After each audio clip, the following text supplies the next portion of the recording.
The spotlight hit the canvas, and for a second, the entire room held its breath. It was my work, my soul. Every brushstroke was a memory, every color a secret I'd held for years. Then, I saw it. In the bottom right corner, shimmering under the gallery lights in elegant, sharp gold leaf, was his name. Not mine. My brother's. My mother, Eleanor, leaned in close, her perfume smelling of victory and expensive hypocrisy. She whispered in my ear, her voice like a velvet-lined coffin. "Just smile and clap, dear. It's for the family." I didn't cry. I didn't scream. I smiled. And as the room erupted in applause for a masterpiece he never touched, I made a quiet decision.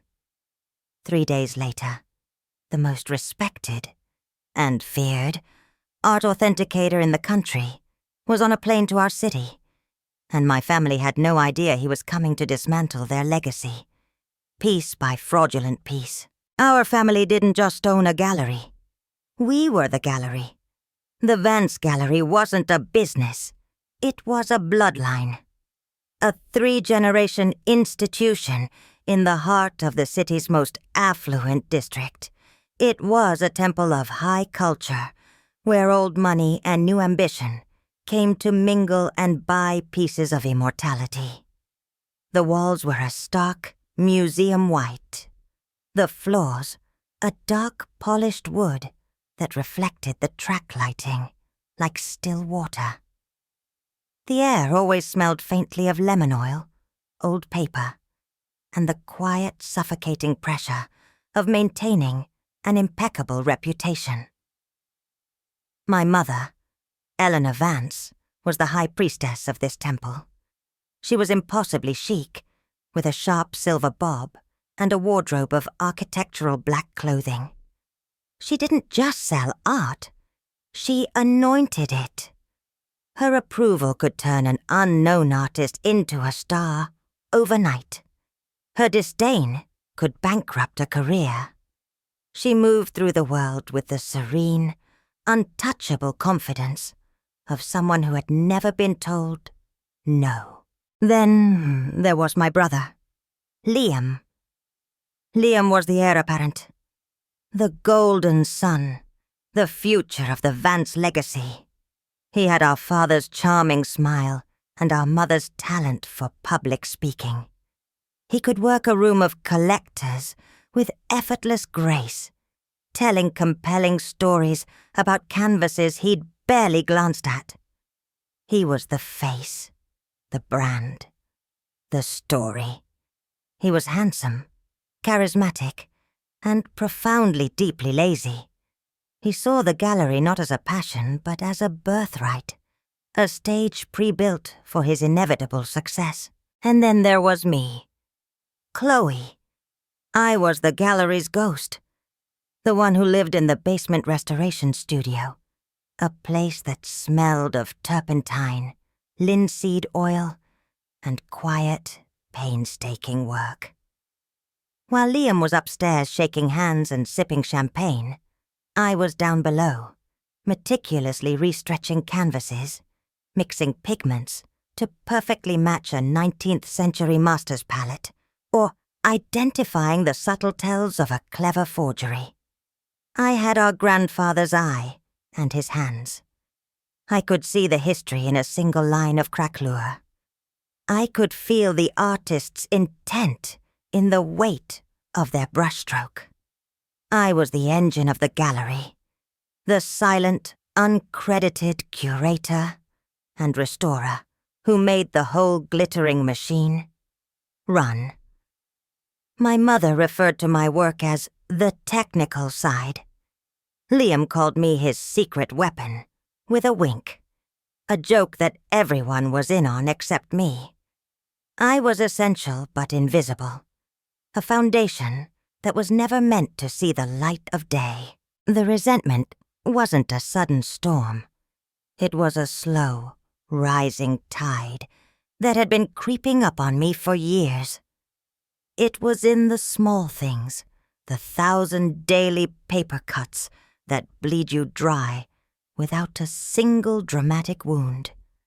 It was in the way my mother would introduce us. "This is my son, Liam, our visionary curator," she'd say, her hand on his shoulder. "And this is Chloe. She helps us with the preservation. Helps us."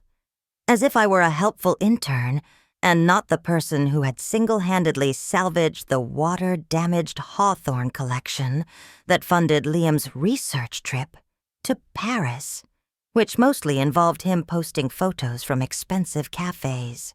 The studio was my sanctuary and my prison. Down there, surrounded by the quiet dignity of art, waiting to be healed, I was a master. I had a gift for it, a strange intuition. I could look at a painting and understand its bones, its soul. I spent months on a single piece sometimes, learning its language, its rhythms, until my own heartbeat seemed to sync with the artist's from a century ago. But when the work was done, I would carry it upstairs, back into the sterile white light of the main gallery. Liam would look up from his phone, nod, and say, "Great. Looks good, Chloe." And that would be it. The painting would be hung, a small plaque engraved with, "Curated by Liam Vance." And he would be the one to tell its story, my story of its restoration, to fascinated clients, his voice full of a passion he was merely mimicking. The worst part was that he wasn't even a good mimic. He'd get details wrong. He'd confuse Baroque with Rococo. He once tried to sell a piece by claiming the artist was inspired by a historical event that happened 50 years after the artist died. I would stand in the back, grinding my teeth, a silent scream trapped in my throat. If I ever tried to correct him, even gently, my mother would fix me with a look that could freeze fire. "Don't undermine your brother, Chloe," she'd murmur later. "Confidence is everything in this business. We must present a united front." But our front wasn't united. It was a hierarchy, and I knew my place. I was the skilled laborer. He was the brand. And in the world of Vance Gallery, the brand was all that mattered. The lie was more valuable than the truth, as long as it sold. So I poured my frustration, my rage, my unheard voice into my own work, late at night, in the privacy of my studio.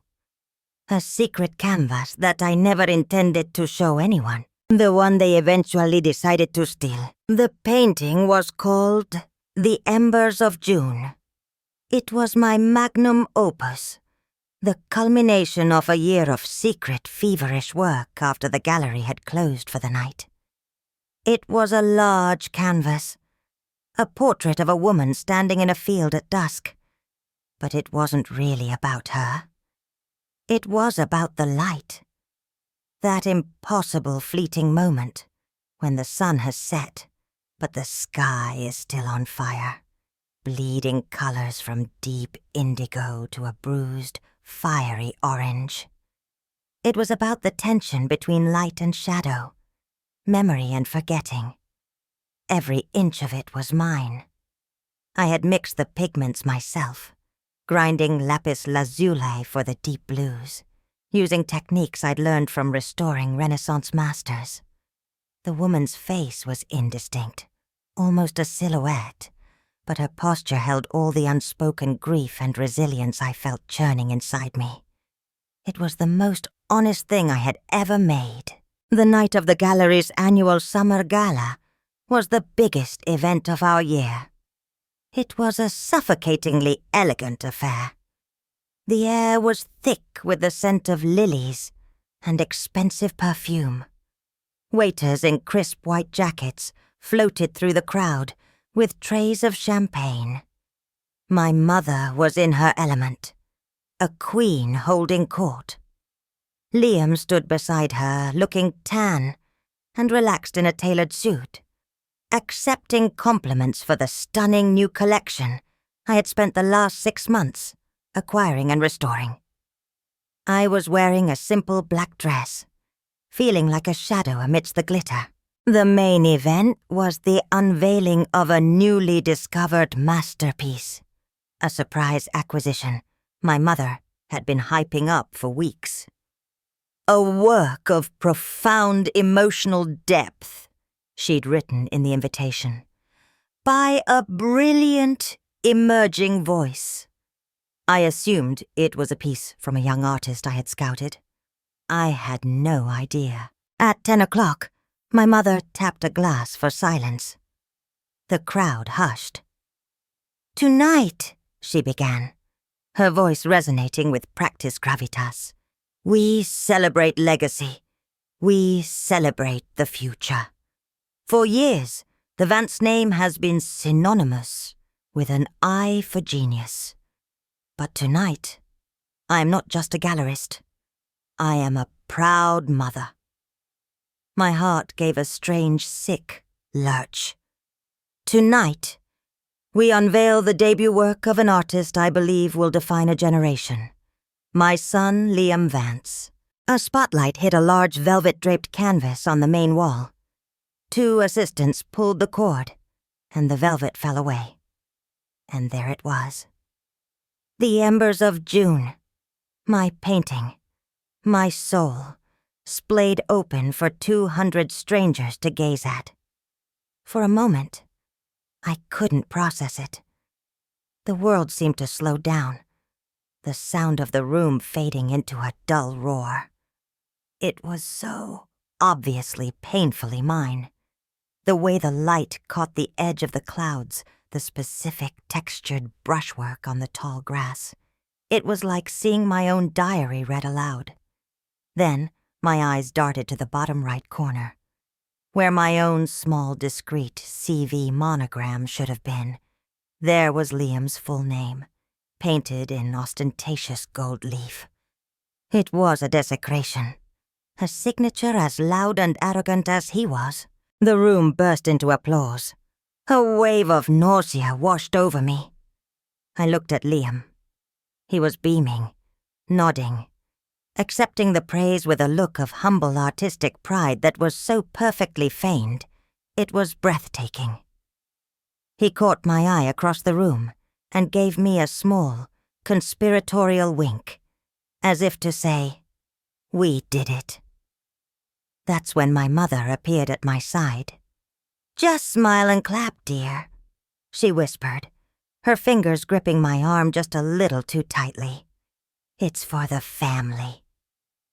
And in that moment, I understood. This wasn't a mistake. This was a calculated execution.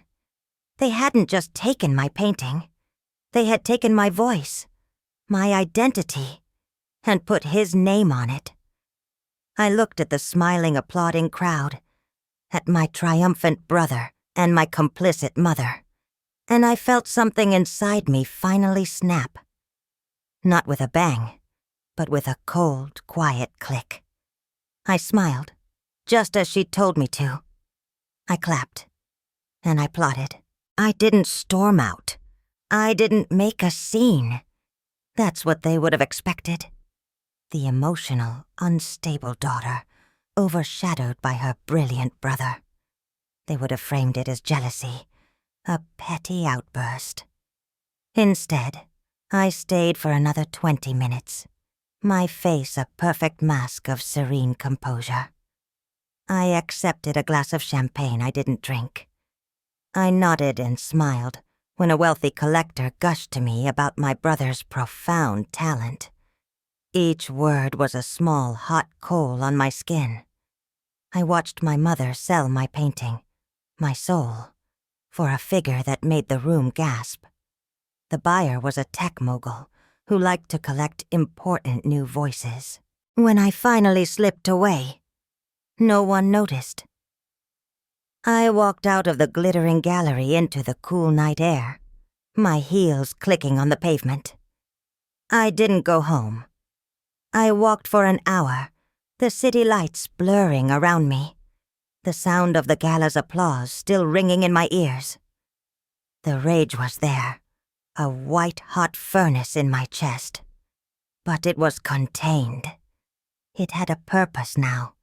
This wasn't just about one painting anymore. This was about my entire life, a life spent as a ghostwriter for my own family. The next morning, I went to the bank. I withdrew a significant portion of my personal savings. Money I had slowly, painstakingly accumulated from the small freelance restoration jobs I took on the side, the ones my family didn't know about. It felt like I was cashing in my escape fund. Then I went back to my apartment, opened my laptop, and began to research. I wasn't looking for a lawyer. I was looking for something much more potent in the art world. A weapon of mass reputational destruction. I found him in a series of articles in art journals. Dr. Alistair Finch.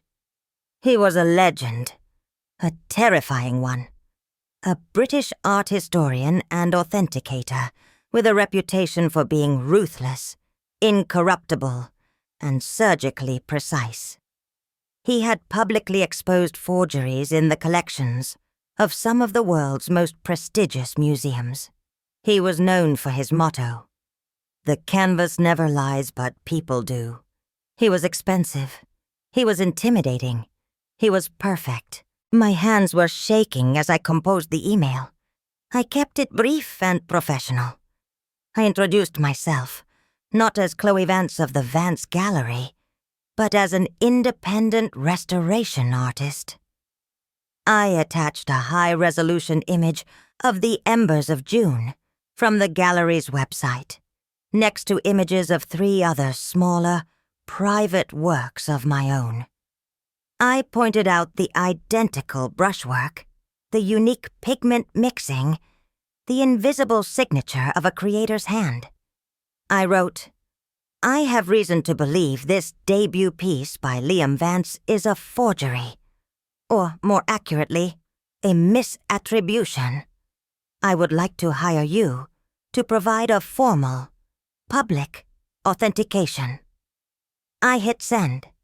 Then I booked him a first-class, non-refundable plane ticket and a suite at the city's finest hotel, all on my own dime. It was the biggest gamble of my life. For the next 3 days, I went to work at the gallery. I was quiet, efficient, and polite. My mother and brother mistook my silence for submission. They thought I had accepted my role. They had no idea that a storm was coming. A storm I had paid for myself, and he was already on his way. This wasn't the first time my work had been absorbed into Liam's narrative of success. It was just the most blatant. The pattern had been set years ago, back in college. We had both been accepted into the same prestigious art history program, a fact my mother broadcasted as proof of our family's artistic DNA. Liam had coasted through on charm and last-minute essays, while I had lived in the library, absorbing every book, every slide, every theory. Our final project for a contemporary art seminar was a group assignment. By some cruel twist of fate, we were paired together. The project was to create a digital installation exploring the concept of memory and decay. I was fascinated by the idea. I spent weeks designing a complex, interactive piece that used old family photos, digitized and projected onto a series of decaying screens, with an audio loop of distorted whispers from the past. I coded the software. I sourced the vintage monitors. I spent sleepless nights in the university's media lab, soldering wires and debugging the code. Liam's contribution was to show up on the final week with a box of donuts and say, "Wow, "This looks amazing, Chloe. You're a genius." 2 days before the presentation, he sat me down. "Look," he'd said, running a hand through his perfectly messy hair. "You're incredible at the tech stuff, the how. But I'm good at the why, the story. Let me handle the presentation. I can sell it to them." I was exhausted and insecure. I hated public speaking. So foolishly, I agreed. On presentation day, he stood before the professor and the class and delivered a masterpiece of performance art. He spoke with poetic, heart-wrenching eloquence about our vision. He talked about the installation as a deeply personal exploration of our shared family history, a meditation on his own feelings of loss and time. He used I constantly. I wanted to create a sense of, I was inspired by. My goal was, he never once mentioned my name, except at the very end, in a casual throwaway line. And of course, I have to thank my sister Chloe for her brilliant technical assistance. Technical assistance, as if I were the IT help desk. The professor was blown away. Liam got a perfect score. He was praised for his visionary conceptual depth. My mother and father, who had come to watch, were beaming. Afterward, my mother hugged him tightly. "Oh, Liam," she'd gushed, "you have such a gift, a true artist's soul." She turned to me and patted my arm. "And you are so wonderfully supportive, Chloe. It's lovely to see." I just stood there, invisible again, my throat tight with words I didn't know how to say. I had built the entire universe, and he was being lauded as its god. That day I learned a brutal lesson. In my family, the work didn't matter. The story did. And I was never allowed to be the author of my own. That night, I went back to my dorm room and cried, not just with anger, but with the terrifying realization that my own mother couldn't, or wouldn't, see me at all. The confrontation came on a Tuesday morning. It was quiet in the gallery, that dead time between the weekend rush and the evening collectors. I was in the studio, cleaning brushes, when I heard footsteps on the stairs. Not the usual slow tread of my mother, or Liam's lazy shuffle. These were heavy, angry steps. Both of them. They stood in the doorway of my studio, blocking the light. My mother's arms were crossed, her face a mask of cold fury. Liam stood slightly behind her, a petulant scowl on his face. "We need to talk," my mother said. Her voice was flat, dangerous. I didn't turn around. I just kept cleaning a brush, my movements slow and deliberate. "Okay. I got a call from the bank this morning, Chloe," she said, stepping into the room. "About a rather large withdrawal from your account. And then I did some digging. A first-class plane ticket. A reservation at the Carlisle under the name Alistair Finch." She spat his name like it was poison. "What have you done?" I finally turned to face them. I put the brush down and met her gaze. "I've commissioned an expert opinion." Liam scoffed from the doorway.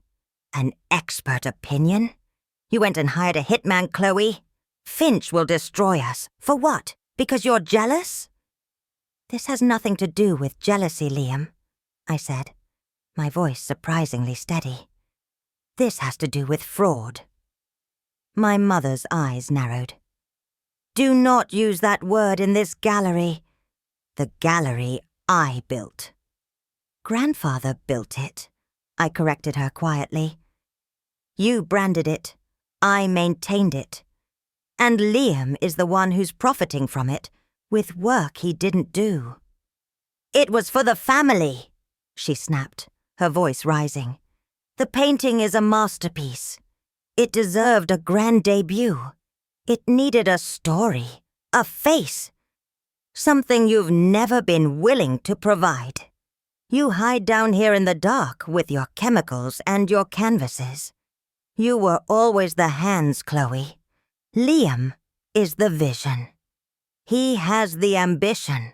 The word hands landed like a slap. I was just a pair of hands. A tool. Not a mind, not a soul. Just a function. His vision? I laughed, a short, bitter sound. His vision is taking credit for my work. It was my hands that painted it, my mind that conceived it, and my soul that's in it. All he did was sign his name. Liam finally stepped forward. Oh, get over yourself. It's just a painting. You were never going to do anything with it. Anyway, it would have just sat down here collecting dust like all your other little projects. I gave it a life. I gave it value. The value was in it before you ever touched it, I said, my voice dropping to a near whisper. You didn't give it value. You put a price tag on it. There was a long, tense silence. My mother stared at me. Her expression, a mix of disbelief and fury. She was seeing me, really seeing me for the first time, not as her quiet, compliant daughter, but as a threat. You are going to call him, she commanded. You are going to cancel his visit, and you are going to apologize to your brother. I looked from her face to Liam's, the entitled anger, the complete lack of remorse. And I felt the last thread of familial obligation finally sever. No, I said. What did you say to me? No, I repeated, more firmly this time. He's coming. He lands in 2 hours. You wanted a story, Mother. You're about to get a legendary one. The truth has a price. And for the first time, you're all going to pay it. I picked up my jacket and walked past them, up the stairs and out of the gallery, leaving them standing in stunned silence in the doorway of my world. The day Dr. Finch arrived was overcast and gray, the sky the color of unpolished silver. He was exactly as I'd imagined. Tall, impossibly thin, dressed in a tweed suit that looked older than I was. He had sharp, intelligent eyes that seemed to miss nothing. He didn't offer a handshake. He gave a curt nod. My mother and Liam met us at the gallery. They had attempted to rally, to present their usual front of untouchable elegance, but I could see the cracks. My mother's smile was brittle. Liam's charm was stretched thin, over a foundation of pure panic.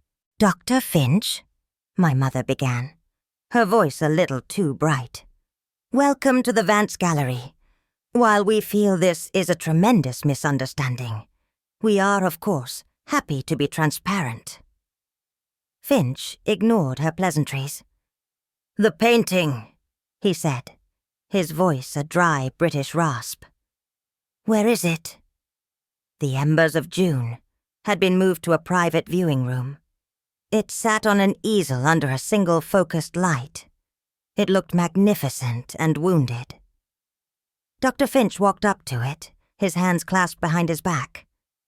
For a full 5 minutes he just looked, his head tilted, his expression unreadable. The silence was deafening. Liam started to fidget. Then the work began.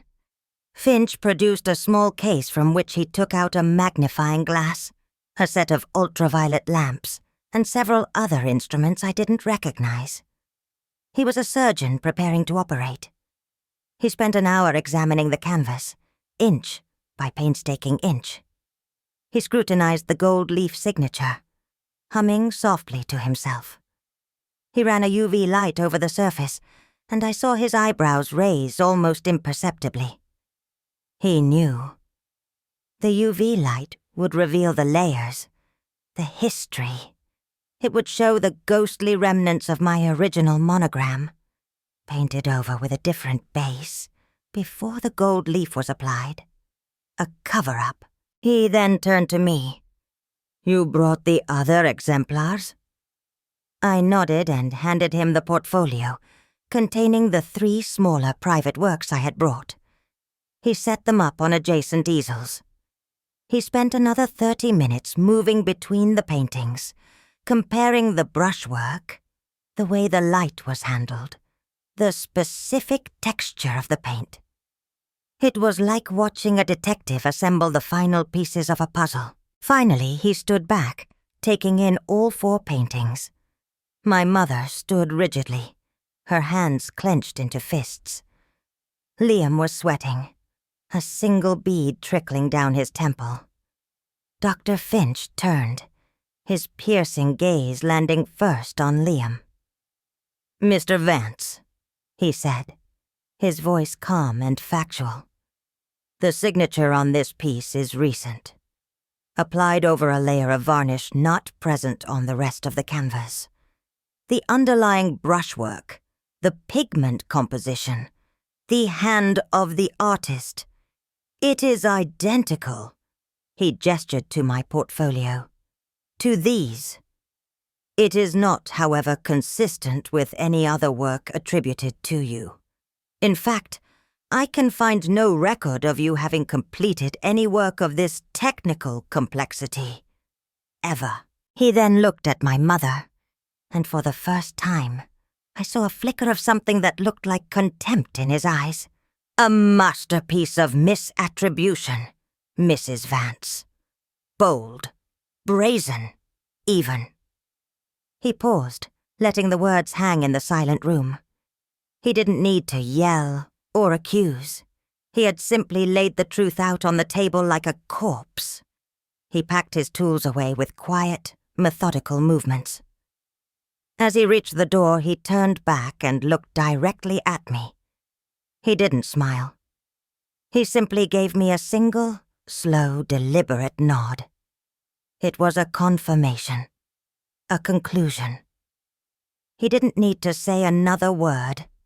We all knew what his formal written report and the inevitable article in Art and Authenticity magazine would say. As the door clicked shut behind him, the sound echoed through the room like a gavel.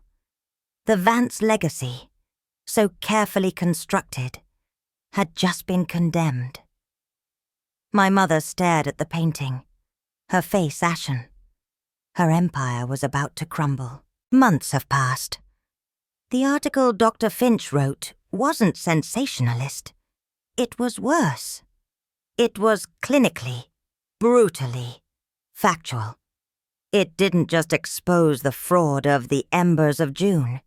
It called into question the entire curatorial history of the Vance Gallery under my mother's leadership. The fallout was quiet but catastrophic. Old clients pulled their collections. The tech mogul who bought my painting demanded a refund and threatened a lawsuit, which my mother quietly settled. The gallery, once the epicenter of the city's art scene, became a pariah. They were forced to sell it for a fraction of its worth to a commercial real estate firm that plans to turn it into a luxury condo building. My mother and Liam have moved to a small town upstate. I hear they're living in a modest rental. The legacy is gone. Liam, without the gallery's name to prop him up, is just another charming but aimless man. My mother doesn't speak to me. I received one text from her the day the sale of the gallery closed. It just said, "I hope you're happy.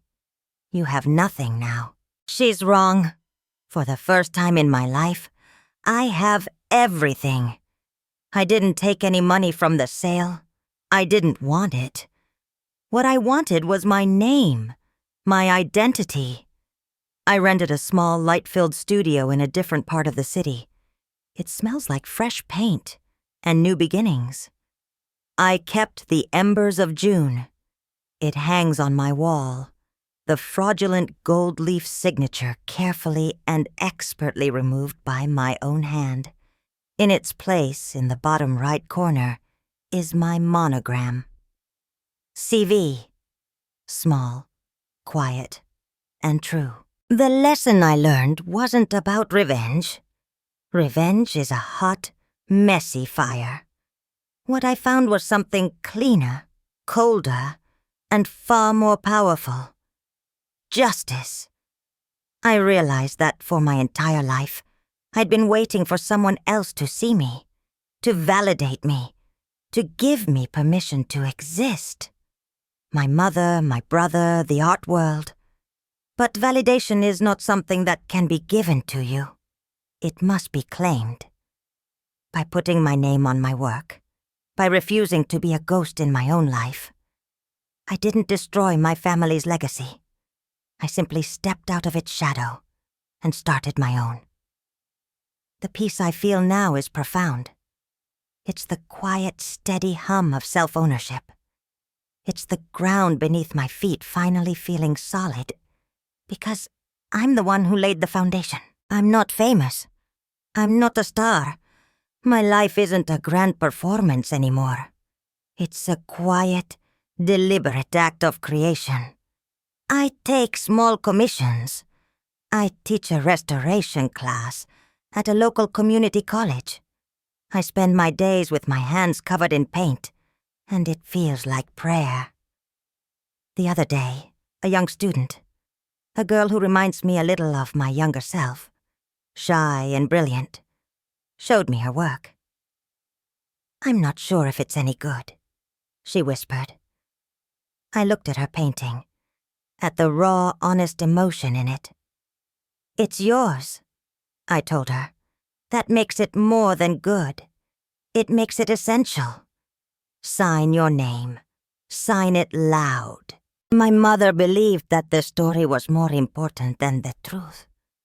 But what I've learned is that the most powerful story you can ever tell is your own, in your own voice.